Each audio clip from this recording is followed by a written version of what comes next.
کہ پینما پاکستان کے لوگوں کا مسئلہ نہیں ہے. خواجہ آصف، اگر پاکستان کے لوگوں کا پینما مسئلہ نہیں تو ہندوستان کے لوگوں کا ہے. کس کا مسئلہ ہے؟ پیسہ تو آپ کا چوری ہو رہا ہے اور کہتا ہے پاکستان کے عوام کا مسئلہ نہیں ہے.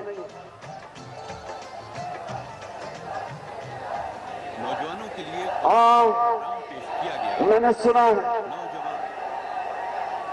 کہ نواز شریف کے آج کل ایجنٹ بنے ہوئے ہیں. فضل الرحمان لوگوں کو اکٹھا کر رہے ہیں. فضل الرحمان آپ جو مرضی کر لیں، جو آگے طوفان آ رہا ہے، جو سونامی آ رہی ہے، نہ آپ نواز شریف کو بچا سکیں گے نہ اپنے آپ کو بچا سکو گے. ایک طرف یہ بڑے بڑے کرپٹ لوگوں کے بچے، ان کے لیے ٹرینر چاہیے ہوتے ہیں کہ ان کا وزن کم کرنے کے لیے. یہ بیچارے کھاتے اتنا زیادہ ہے کہ بچوں کو ٹرینر دینے پڑتے ہیں ورزش کروانے کے لیے کہ ان کا وزن کم ہو. دوسری طرف 45% پاکستان کے بچے، کیونکہ ان کو خوراک پوری نہیں ہے، نہ وہ اپنے پورے قد پہ پہنچتے ہیں، نہ ان کا دماغ پوری طرح ڈیولپ ہوتا. سٹنٹڈ گروتھ، یعنی ایک طرف دیکھیں 45% پاکستانی بچوں کو خوراک نہیں مل رہی، دوسری طرف یہ چھوٹا سا طبقہ جو ان کو سب سے زیادہ فکر پڑی ہوتی ہے کہ ان کے بچے موٹے ہو گئے ہیں کھا کھا کے. میں آخر میں آپ سب کا پھر سے شکریہ ادا کرتا ہوں، اور آخر میں مجھے ہاتھ کھڑا کر کے بتاؤ آپ تیار ہو نکلنے کے لیے؟ تیار ہو؟ اور پھر سے بتاؤ کہ کیا نواز شریف پینما میں جھوٹ بول رہا ہے؟ نہیں، پوری طرح سے پتا تو چلے، ہاتھ تو کھڑے کرو. پینما میں جھوٹ بول رہا ہے تو باولپور کے لوگوں، آخر میں صرف ایک بات میں کہہ دوں. مجھے پتا ہے لوگ میرے سے پوچھ رہے ہیں کہ پاکستان کرکٹ ٹیم کو بڑا نقصان ہوا، پوری طرح ہاری. آپ کے لیے صرف آخری میں یہ کہوں گا کہ پاکستان ٹیم اس لیے نہیں ہارتی کہ پاکستان میں ٹیلنٹ نہیں ہے. کوئی ٹیلنٹ میں کمی نہیں ہے اس ملک میں. آپ یہ دیکھیں کہ ہندوستان ہمارے سے 6 گنا بڑا ملک ہے، لیکن پاکستان کے فاسٹ بولر ہمیشہ ہندوستان سے بہتر ہوتے ہیں. ٹیلنٹ ہے یہاں، لیکن پاکستان میں کرکٹ کا سسٹم نہیں ہے، سٹرکچر نہیں ہے. ہم اپنے ٹیلنٹ کو پالش نہیں کر سکتے. فکر نہ کریں، تحریک انصاف کی حکومت آئے گی، میں آپ کو نظام کرکٹ کا اور سپورٹس کا ٹھیک کر کے دکھاؤں گا. اور میں آپ کو واضح کرتا ہوں، کوئی پاکستان کو ٹیم دنیا میں نہیں